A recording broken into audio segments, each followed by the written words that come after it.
कूट प्रश्न दिशा या घटकावर आधारित त्या ठिकाणी प्रश्न आहे बघा असा. काय आहे प्रश्न? सूरज वायव्येकडे तोंड करून उभा होता. तो उजव्या बाजूला 135 अंशात वळला. आता त्याच्या तोंडासमोरची दिशा कोणती असेल? नेहमी दिशा या घटकावरच प्रश्न सोडवताना आपण कच्चं काम करायचंच.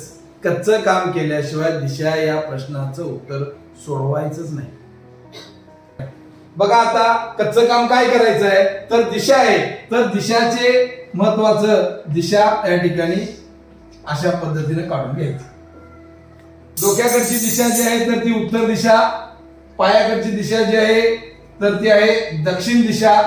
उजव्या हाताची दिशा पूर्व, डाव्या हाताची दिशा पश्चिम. आणि आता उपदिशा पण या ठिकाणी आपल्याला लिहायच्या. कच्चं काम करताना उपदिशा पण आपण या ठिकाणी लिहा. उपदिशा लिहिण्यासाठी एक वाक्य लक्षात ठेवायचं आहे.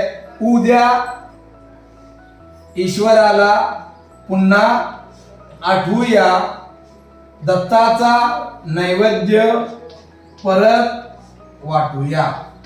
करता येते. मग आता एवढं झाल्यानंतर आपल्याला काय आहे माहित पाहिजे. दोन मुख्य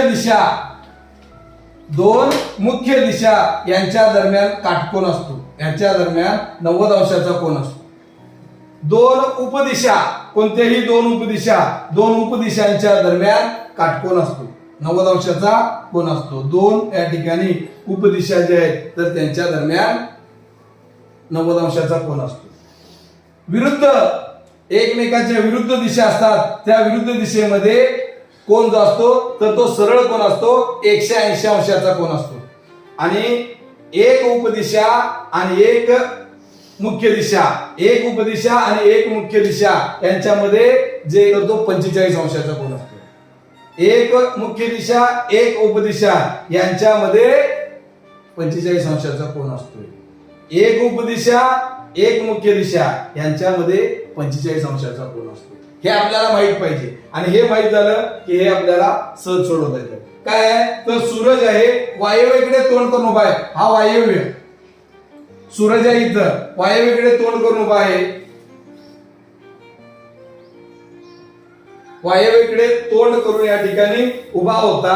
तो उजव्या बाजूला, इकडं तोंड आहे, वायव्येकडे तोंड आहे तर उजवी बाजू ही उजव्या दिशेला, उजव्या हाताच्या दिशेला असणार.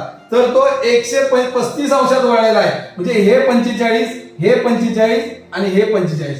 45 अंश, 45 अंश आणि 45 अंश. एक उपदिशा, एक मुख्य दिशा यांच्या दरम्यान 45 अंशाचा कोन. एक मुख्य दिशा, एक उपदिशा यांच्यामध्ये 45 अंशाचा कोन.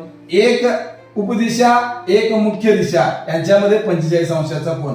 45, 45, 45 जर बघितलं तर 135 अंश होता. मग उजवीकडे तो 135 अंशात वळलेला आहे. 135 अंशात वळला म्हणजे इकडनं तो इकडे या ठिकाणी झाला, इथं आला. समोर त्याच्या तोंडासमोरची दिशा कोणती? जर तो असं या ठिकाणी इकडे वळला तर त्याच्या तोंडासमोरची दिशा जी आहे तर ती ही असणार आहे पूर्व.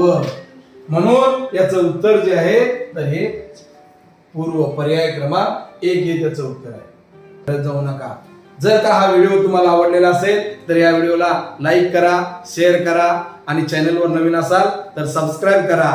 आणि अशाच नवनवीन गोष्टी, गणित असेल, नवोदय असेल किंवा सैनिक स्कूल असेल किंवा शिष्यवृत्ती असेल तर या सर्वांसाठी उपयुक्त असे घटक आपल्या या चॅनलवर आहे. त्यामुळं सर्वात अगोदर आपल्याला सूचना मिळण्यासाठी आपण बेल आयकॉनला नक्कीच क्लिक करा. म्हणजे नवनवीन गोष्टी सगळ्यात अगोदर तुमच्यापर्यंत पोहोचतील.